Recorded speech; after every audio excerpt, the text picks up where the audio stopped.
thứ tạo ra một rào cản tâm lý. Hiện tượng các diễn viên nam cảm thấy áy náy khi quay cảnh hôn từng là chủ đề tranh luận sôi nổi trên mạng, đã tìm thấy lời giải thích cụ thể trong diễn xuất của Đàm Tùng Vận đối mặt với một khuôn mặt thuần khiết và tinh tế như vậy. Bất kỳ sự tiếp xúc nào có thể bị hiểu là xúc phạm đều khiến các bạn diễn của cô ấy thận trọng gấp đôi. Sự thận trọng này cuối cùng thể hiện qua sự tôn trọng gấp đôi và sự kín đáo cẩn trọng của Hứa Khải. Lời xin lỗi sau khi đóng sầm cửa, việc xoay nhãn bình giữ nhiệt, thậm chí cả lực được kiểm soát hoàn hảo khi ứng biến một cái búng trán, tất cả những chi tiết này đều là biểu hiện tự nhiên của bản năng bảo vệ ở cấp độ hành vi. Cùng nhau, họ đã tạo ra một bầu không khí hợp tác an toàn, thoải mái và chuyên nghiệp cao độ, cho phép biểu cảm xúc luôn được thể hiện một cách duyên dáng ở sự cân bằng giữa tôn trọng và kiềm chế. Khi sự tôn trọng trở thành nền tảng của diễn xuất trong sự hợp tác của Đàm Tùng Vận và Hứa Khải, sự tôn trọng không phải là một khẩu hiệu suông mà là một nguyên tắc hành vi thấm nhuần trong từng tế bào của họ. Câu nói "tôi xin lỗi"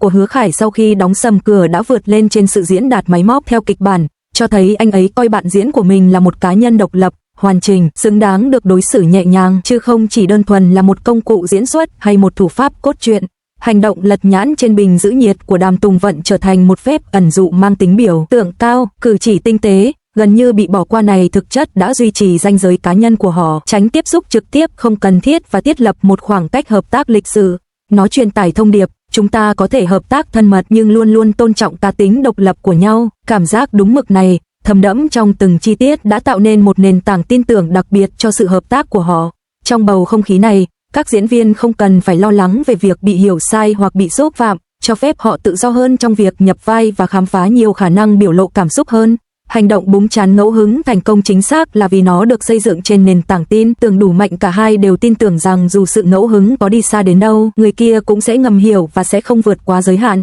Thẩm mỹ cộng sinh, tìm kiếm sự cân bằng giữa sự tôn trọng và sự nhạy cảm của cặp đôi. Sự hợp tác giữa Đàm Tùng Vận và Hứa Khải mang đến một mô hình mới để tạo nên sự ăn ý giữa hai người. Trong khi duy trì khoảng cách vật lý phù hợp, họ truyền tải cảm xúc thông qua giao tiếp bằng mắt sâu sắc hơn và những biểu cảm vi mô tinh tế hơn. Khi ánh mắt của Hứa Khải dường như đang che giấu điều gì đó hạ xuống, nụ cười dịu dàng của Đàm Tùng Vận tạo nên một cảnh tượng sâu sắc mà không cần lời thoại. Phong cách diễn xuất tiết chế này chớ trêu thay lại kích thích mong muốn diễn giải và tham gia mạnh mẽ hơn từ phía khán giả. Khi cảm xúc không bị áp đặt một cách cưỡng ép lên khán giả thông qua tiếp xúc vật lý trực tiếp hoặc những lời thoại ngọt ngào, mà được ẩn giấu trong ánh mắt lấp lánh, sự run nhẹ của đầu ngón tay và nhịp thở, khán giả cần phải sử dụng nhiều giác quan hơn để nắm bắt và thưởng thức chúng. Trải nghiệm thẩm mỹ mang tính tham gia này hấp dẫn hơn nhiều so với việc thụ động tiếp nhận. Những màn trình diễn được tô vẽ nhân tạo, sự ngọt ngào của những hành động tinh tế được khuếch đại vô hạn trong mô hình này. Sự chạm nhẹ vô tình của đầu ngón tay khi đưa đồ,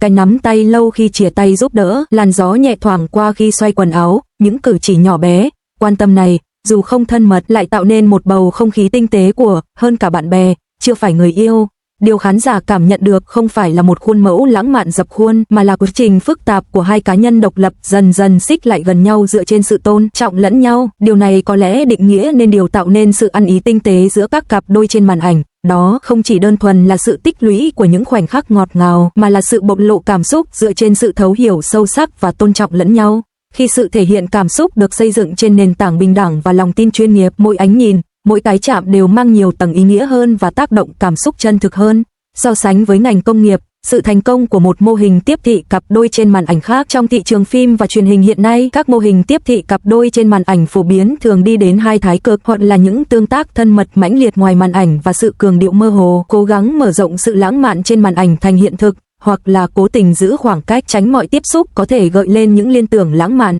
Cách thứ nhất, làm ngọt ngào giả tạo, có nguy cơ bị gắn mác, làm ngọt ngào giả tạo, làm tổn hại hình ảnh cá nhân của diễn viên. Cách thứ hai, làm ngọt ngào giả tạo, có thể tạo cảm giác xa lạ cho khán giả, làm suy yếu sức hấp dẫn cảm xúc của bộ phim. Đàm Tùng Vận và Hứa Khải đưa ra một con đường thứ ba, một cách thể hiện tự nhiên dựa trên sự chuyên nghiệp và tôn trọng. Sự tương tác của họ không có gánh nặng của việc làm ngọt ngào giả tạo và không có những khoảnh khắc ngọt ngào được dàn dựng một cách cố ý. Thay vào đó, chúng thoải mái và tự nhiên, truyền tải một cảm giác tin tưởng thư thái. Mô hình này xua tan hiệu ứng làm ngọt ngào giả tạo, cho phép sự thể hiện cảm xúc trở lại với sự phức tạp và tinh tế của thế giới người lớn thực tế. Khán giả hiện đại, đặc biệt là khán giả ngày càng trưởng thành, có xu hướng trả tiền nhiều hơn cho kiểu tương tác cảm xúc tinh tế, trang trọng và thông minh này. Trong thế giới quá tải thông tin ngày nay, nơi sự thể hiện cảm xúc ngày càng bị phóng đại, tình cảm được kiềm chế càng trở nên quý giá hơn. Điều khán giả khao khát không phải là một câu chuyện cổ tích tình yêu hoàn hảo, mà là cách hai người bình thường,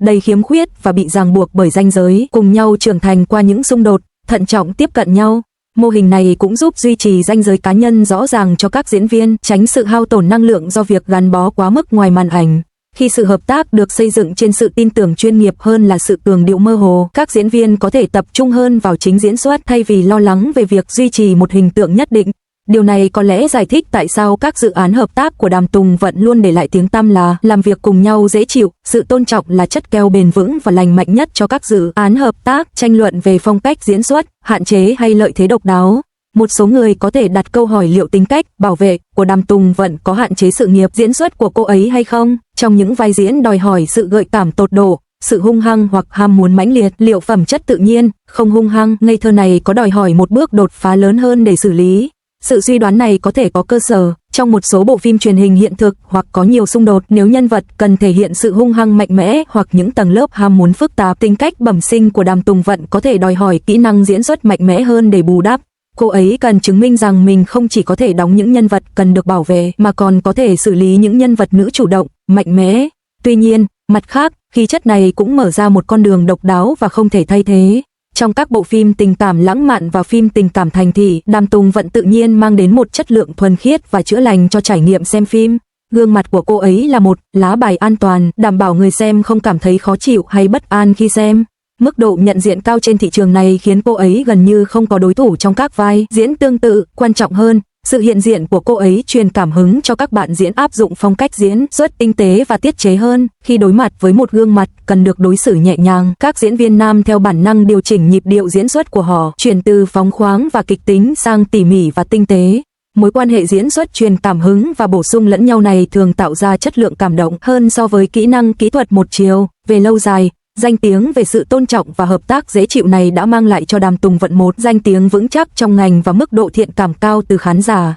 Trong ngành giải trí chạy theo danh vọng, những diễn viên có thể duy trì danh tiếng tích cực về sự hợp tác dễ chịu là rất hiếm. Sức mạnh mềm này có lẽ còn quý giá hơn bất kỳ bộ phim bom tấn nào trong việc đảm bảo sự nghiệp nghệ thuật của một diễn viên. Trở lại với những lựa chọn thẩm mỹ, trường hợp của Đàm Tùng Vận có lẽ cho thấy một sự trở lại đáng chú ý với thẩm mỹ trong sáng tạo phim ảnh và truyền hình, loại bỏ hình ảnh đơn thuần, người bị ngắm nhìn của các nhân vật nữ và định hình lại các mối quan hệ giữa các cá nhân trên phim trường, cũng như biểu hiện cảm xúc thông qua khí chất độc đáo của nữ diễn viên. Khuôn mặt che chở của cô không chỉ đơn thuần là một đặc điểm thể chất mà còn là một hình thức thẩm mỹ tương tác, thúc đẩy một môi trường sáng tạo lành mạnh hơn, chuyên nghiệp hơn và tinh tế hơn. Trong môi trường này, biểu hiện cảm xúc không còn là sự đòi hỏi hay cho đi một chiều, mà là một cuộc đối thoại bình đẳng dựa trên sự tôn trọng lẫn nhau và sự hiểu biết sâu sắc. Khi khán giả phát cuồng với cử chỉ búng trán ngẫu hứng của Hứa Khải, điều họ yêu thích có lẽ không phải là hành động đó, mà là tình cảm được kiềm chế, khoảng cách tôn trọng và sự dũng cảm của hai diễn viên chuyên nghiệp khi tự do khám phá trong giới hạn an toàn. Cảm xúc này gần gũi với bản chất của tình yêu hơn bất kỳ lời "anh yêu em"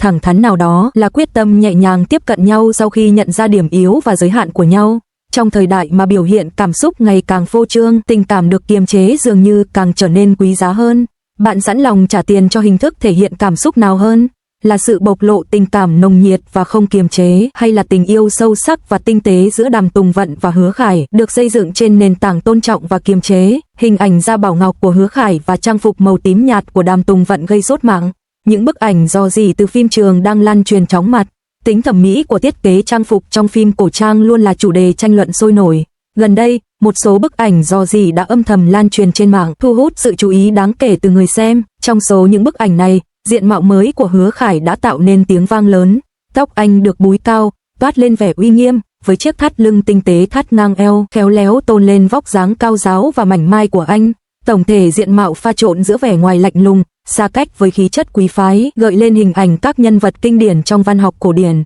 Diện mạo này đến từ bộ phim truyền hình mới của anh, nơi thiết kế trang phục kết hợp hoàn hảo giữa họa tiết truyền thống với kỹ thuật may đo hiện đại, giữ được nét quyến rũ của phong cách cổ xưa trong khi vẫn duy trì gu thời trang hiện đại, để lại ấn tượng khó phai. Trong khi đó, diện mạo màu tím nhạt của Đàm Tùng Vận trong bộ phim mới cũng thu hút sự chú ý rộng rãi. Cô ấy diện một chiếc váy màu tím nhạt với phụ kiện tóc cùng màu, tổng thể nhẹ nhàng và thanh lịch, mang đến cho cô vẻ dịu dàng và duyên dáng, hoàn toàn trái ngược với hình ảnh trước đây trên màn ảnh. Nhà tạo mẫu đã khéo léo sử dụng các chi tiết màu tím nhạt để trang trí, từ những điểm nhấn trên tóc đến những họa tiết tinh tế trên váy. Những chi tiết này đã thể hiện hoàn hảo sự dịu dàng và thanh lịch của nhân vật. Diện mạo này không chỉ phù hợp với bối cảnh cốt truyện mà còn cho thấy tiềm năng và chiều sâu diễn xuất của Đàm Tùng Vận. Bên cạnh tạo hình của nhân vật chính, những bức ảnh rò rỉ của các diễn viên khác cũng có những nét đặc trưng riêng, để lại ấn tượng sâu sắc. Một số diễn viên xuất hiện với mái tóc cạo trào, khuôn mặt tròn oval kết hợp với áo cà sa đơn giản, thể hiện tính cách phóng khoáng và không gò bó của nhân vật, trong khi những người khác chọn kiểu tóc đuôi ngựa cao, mái tóc được buộc gọn gàng tôn lên trang phục ôm sát, mang đến vẻ trẻ trung. Những tạo hình này không chỉ phục vụ hoàn hảo cho việc khắc họa nhân vật mà còn phản ánh sự khám phá và đa dạng hóa liên tục trong thiết kế trang phục của phim cổ trang. Đằng sau mỗi tạo hình thường ẩn chứa một câu chuyện sâu sắc về nhân vật. Một số nữ diễn viên đã thử thách bản thân bằng cách đóng hai vai, hóa thân từ những quý cô thanh lịch thành những người hầu gái thấp kém. Sự thay đổi về địa vị này được phản ánh qua sự thay đổi trong chất liệu trang phục của họ. Sự tương phản rõ rệt giữa vải thô và lụa mịn không chỉ tạo ra sự khác biệt về mặt